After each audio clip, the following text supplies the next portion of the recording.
It is one of those crappy, rainy kinds of day outside, guys. But don't worry, because I'm going to wake up, I'm going to get going, and I'm going to give you my thoughts and my reviews on the comics that I picked up this week right after this. What's up, comic book fans? My name is Bruce Moreau. And I am Stephanie.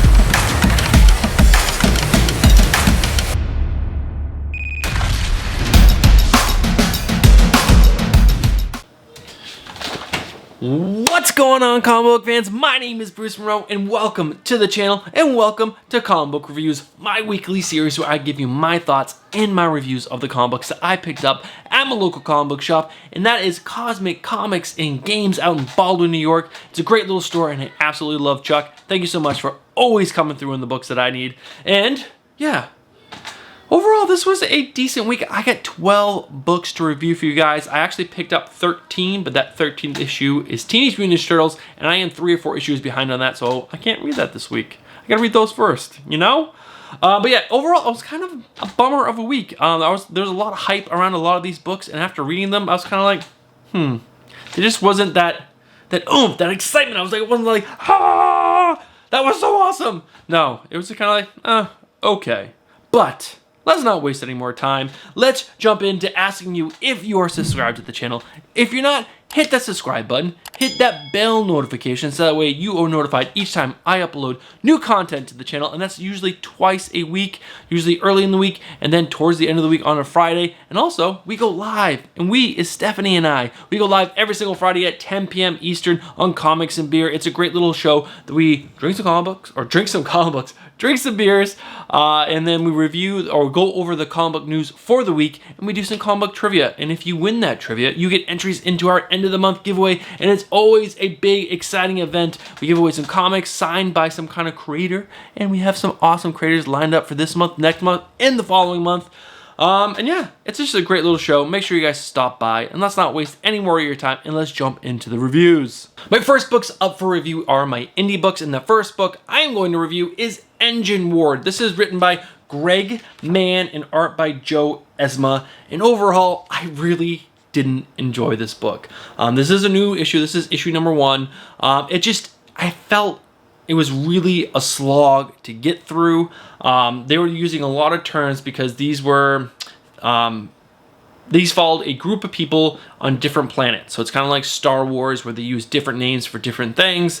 And they didn't do a really good job of explaining what those things were. So you kind of just had to assume, and I don't know, it just made it hard to read. They did some interesting things with the word bubbles where they would change colors for certain reasons. But again, what were those reasons? They didn't do a good job of explaining why all of a sudden the text was going from black and white or the word bubble was going from black and white to blue and black, or white and red. So that was a little confusing.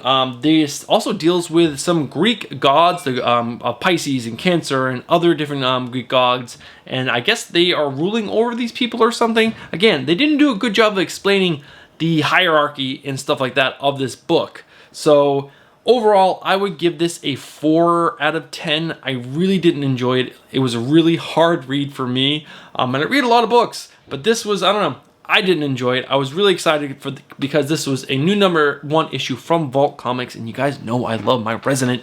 But this, I don't know, I didn't enjoy it.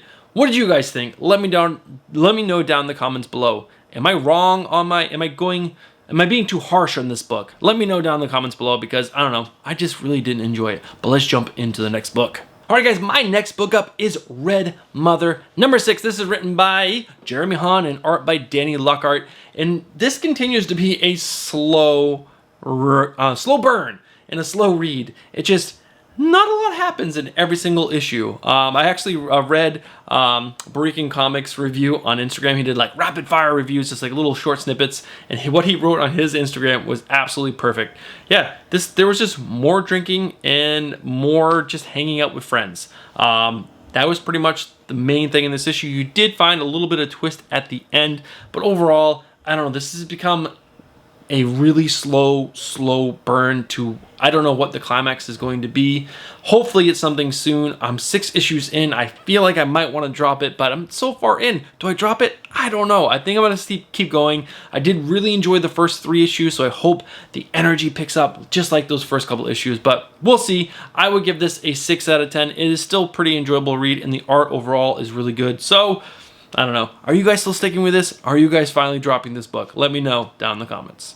Alright guys, this next book was one of the best books of the week, and that is Once and Future number 9. This is written by Karen Gillian and art by Dan Mora. The art in this book continues to be a home run. I absolutely love the art in this book, and the storytelling finally felt like it was paced out correctly. And a lot of the other issues, it just felt like it was going by so fast. They were skipping over big moments where it's like, how are we here already? Why is there no description of what is happening and how people are feeling and what is going on? And this book, it finally slowed down. It hit lots of story beats, gave moments time to like explain what was happening. And there were some really fun elements, like all of a sudden these big story creatures like Beowulf and Grendel are coming into the story, which is really fun. Merlin is back. It is just, I don't know, this issue was awesome. I'm really excited to see where this book is going, and hopefully the story writing from Karen Gillian sticks to this kind of pacing, because this was an awesome read. And just check out that cover. That cover is so good. I really enjoyed this book. What did you guys think? I know it's a lot of people love this book. I've been okay with it, but this was a great issue. I would give this, I would say, a 7.5 out of 10. All right, guys, let's jump into the next book. All right, guys, my last indie book of the week is Family Tree number 7. This is written by Jeff Lemire and art by Phil Hester. And guys, this continues to be one of the best indie reads, in my opinion, that's out right now. There's Something Is Killing the Children and a few others that are really good, but this holds true, in my opinion, to be one of the best reads. I just absolutely love it. There's a lot of emotion and pain and suffering that's going on in this book with the family. There's a little girl who's turning into a tree and they don't know why, and the mother's having a really hard time accepting it. And there's a grandfather that was, they kind of like ignored the family for a long time. Is all of a sudden back, and he's like caring and wants to do best by his family. And you find out that his son also turned into a tree, and it's just, I don't know. There's a lot of heart and grit in this story, and I absolutely love it. And Jeff Lemire does a great job of just giving you a little bit of information each book, a little bit more, and a little bit more of this story that's getting bigger and bigger in scope. I absolutely love Family Tree. Definitely be picking this book up, and like, I love the art in this book. Going back to Borican again, Borican Comics is such a great follow on Instagram. He actually does not like the art in this book, and I don't know, I just love it. And I think it fits the story of a girl turning into a tree just perfectly, because it's very sketchy, and if you look into it, if you want to look into it, kind of reminds me of bark, because bark on a tree is very crazy and sketchy. If you want to go crazy, and I'm crazy, I'll go there. But yeah, I don't know. Family Tree, great pickup. I would give this overall an 8 out of 10. It is such an excellent read. All right, let's jump into those Marvel books. All right, we're talking Marvel now, and this is where the books start to really go downhill, in my opinion. These books were really not that good this week. There were a couple books that were okay, but we're going to start off one with is an absolutely complete dud, in my opinion, and that is Spider-Woman number 2. This book was really hard to get through. This is written by Carla Pacheco and art by Perez. And I'm sorry, Carla, you're not writing Spider-Woman like Spider-Woman. She is, in this book, ultra-violent, constantly doing things that Jessica Drew would not do. She's crashing into some building, making a huge mess of things. For what reason? What reason would she do that? She is a mom. She has bills to pay. She doesn't have any money right now, so why would she go break some giant window in some skyscraper, which she's going to have to pay for? I don't know. Makes no opinion. Threatens some guy, holds him off the edge of a building. I don't know. It's so out of character for her, and the art really isn't that good. I don't like the story. Why are they doing this to Jessica Drew? I was so excited for this book, and it's not what I expected, and I don't like it at all. I would give this a 3 out of 10 because they're not doing the character justice. And yeah, I don't know. It's a hard one to swallow, guys, because I absolutely love Spider-Woman. And the previous run on Spider-Woman was so good. And it's been so long since we had a Spider-Woman book, and this is just really, really sad to me. 3 out of 10. Let's jump into the next book. Alright guys, next up we have Giant Size Magneto #1. This is a one-shot written by Jonathan Hickman and art by Ramon Perez. And again, this is one of those books that's like, why? Why? I was so excited for this book because it was written by Jonathan Hickman and it's about Magneto. Magneto is one of the biggest characters in the X-Men universe, and when he's written right, it's so good. And this is just, why? This could have been a book in the Marauders or something, a little side story. You could have a little one-shot in that book, but why give me a giant-sized book where I pay a little extra money for it, right? Yeah, $4.99. I pay $4.99 for this book, an extra $1 above regular cover price to get some lame-ass story about Magneto getting an island from Namor for Emma Frost, for her, Hellfire Company. Why? He ends up getting some key from some, I guess, creepy old Atlantean person or fish lady from Namor, but Namor doesn't know about it because he had some things sucking on his face. Again, why? Someone please tell me why we need this book. And this also felt like a book that was that Jonathan Hickman did the outline for, and then someone came out and wrote it for him, because this did not feel like the normal Jonathan Hickman that we've come to love and respect. This just felt like a waste of $5 in my opinion. I would give this, again, a 3 out of 10. This wasn't really that enjoyable, and I don't understand why this was made.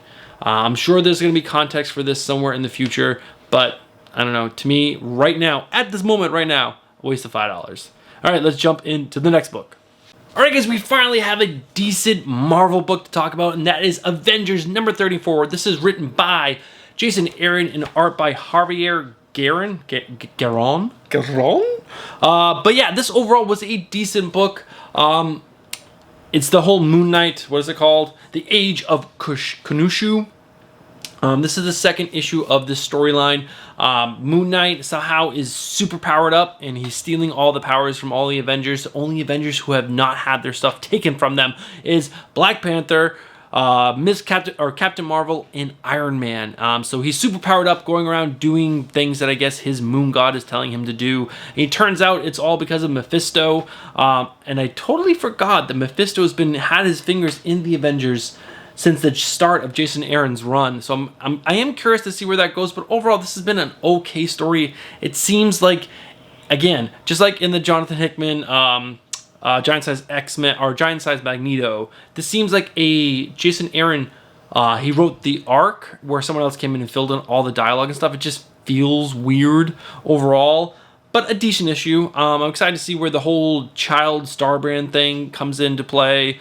There's just so much going on. It's a lot to follow, especially after having like 3 months off from Marvel comic books and then all of a sudden diving back in. I'm kind of a little lost with everything, but I don't know. It's decent. I would give this a 6 out of 10. Definitely worth sticking with. I love Jason Aaron. The art in this book is so-so. I don't really care for it all that much, but it was so much better than the last 2 books that it was enjoyable to read. All right, guys, let's jump into the next book. Alright guys, up next we got a weird one in Guardians of the Galaxy #4. This is written by Al Ewing and art by Juan Cabal. The beginning of this one I actually really enjoyed. The first 3 issues were really good. I really enjoyed them. I enjoyed the inclusion of Marvel Boy, who is a really weird character. The team was separated at the very beginning of the issue 1, where Star-Lord taking some of the members up in space and Gamora staying on whatever planet they were on. Staying because they thought their fight was done. And then Star-Lord, of course, ends up getting himself killed. And Gamora is mad and going off to find the rest of the team to find out what's up. So there are 2 different Guardians teams now, and and Al Ewing is pitting them against each other, kind of. And I just don't know what's going on.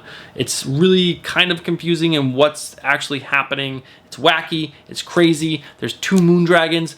And I don't know, Marvel Boy is actually pretty cool. I don't really know that character at all, and Al Ewing is doing a really funky job of explaining his powers, and they're really wacky and crazy. I would give this, I guess, a 6 out of 10, the same as Avengers. It's crazy and wacky, a little hard to follow again. It's like, we had 3 months off from Marvel books, and jumping back into this is a little hard, but I don't know. It's still kind of enjoyable. I don't know. It's not that home run from the previous run, which I believe was Donny Cates. I think. I don't know. I'll put that run up on screen just so you guys know. But yeah, 6 out of 10. Let's stop rambling and get into the next book. Alright guys, the big crossover event has started in Empire #1. This is written by Al Ewing and Dan Slott, and art by someone named Valerio Schiti? I'm not sure how to pronounce this person's last name, but that's not new, is it? At all. I'm terrible at pronouncing names. But to the book. Overall, it was pretty good. I enjoyed it. I definitely enjoyed the lead-up books better, Road to Empire and Avengers Empire. But this was good. Definitely had some cool twists in it. Who we thought were the good guys and the bad guys were actually backwards, we believe. We're still not 100% sure. The Avengers definitely feel like they were bamboozled at the end of this issue. There were some really cool things where, like, hulking stopping Thor's hammer. There was a Ghost Rider Quinjet, which was really, really cool. The writing felt, I don't know, you really felt Dan Slott in here. There was some just weird, quirky things happening for what reason? I don't know. I haven't really enjoyed his writing ever since he left Amazing Spider-Man. But overall, a decent issue. The art was pretty good. I did enjoy the art. Like I said, especially this Ghost Rider Quinjet. I'll make sure I show that in the B-roll. It's also been out on the web for a while. But yeah, a decent book. I did enjoy the flip-flop of the who's good and bad at the end. I thought that was really interesting. It just, I don't know, where is that emotion and character development from issue #1, or Road to Empire? I just really was hoping for that in this book. But overall, a decent book. I would give this a 6.5 out of 10. Definitely an enjoyable read. And I'm going to continue picking up Empire. I'm not going to go crazy on the variant covers. I'm just going to stick to cover A. But did you guys enjoy this? Let me know down in the comments below. Alright guys, my last Marvel book is an obvious one, in Venom #26. This is written by Donny Cates and art by Ivan Coelho and Juan Gideon. This is getting back into that feeling of Venom that we've really started enjoying in issues 1, I would say, through 16 or something, right before War of the Realms. I really enjoyed Venom up until that point. War of the Realms kind of threw a hitch because they were forced into connecting this to that War of the Realms story, which was a good story, but I don't know, it kind of took this off its pacing. But this definitely feels like it's getting back into it. I didn't really like Venom Island, but this, which is the start of Venom Beyond, which is so good. The art in this book was excellent. Oh my god, so freaking good. It's not Ryan Stegman, but so good. Ivan Coelho's art is absolutely excellent. And this was a really good book. We also have a first appearance of a new character, a full appearance, because we were teased in the last issue. Was his name Virus, I believe? You would think I would know and have this ready to go. Yes, Virus. But yeah, this was a home run in my opinion. I would give this a 7.5 out of 10. It was a really good book. I'm excited to see where they're going with this book, because they're throwing Venom into the Maker's home world, which is the old Ultimate Universe. So that's going to be really cool to see. I'm excited to see where this goes. And yeah, Null is coming in December. So we got, what, September, October, November, 3 more months. And then we got Null coming to Earth. Who is excited for that? You know I am. All right, guys, let's jump into my last 2 books, which are my 2 DC books. All right, first up for DC is Strange Adventures #3. This is written by Tom King and art by Mitch Gerads and Evan Shaner. Let's first talk about the art, because the art in this book is hands down gorgeous. Mitch Gerads is incredible. I got my slab up here. My first and only slab at this point is because it's Mitch Gerads' art on the Flash, and he just draws him so well. And Evan Shaner's art is gorgeous. Oh my god, it's so gorgeous. But then when we jump into the story, this is definitely starting to feel kind of like Heroes in Crisis. It's hard to follow issue or week by week or month by month, or I'm not sure if this is coming out bi-weekly or monthly, but it's just, I don't know, it's kind of difficult to follow. And it's slow paced. There's not a ton happening. There is some action in this book, especially during Evan Shaner's flashback scenes. There's lots going on there, but overall, I don't know, I'm not absolutely loving this book. This might be a much better read in trade, which some of Tom King's work does work way better in trade than in single issues.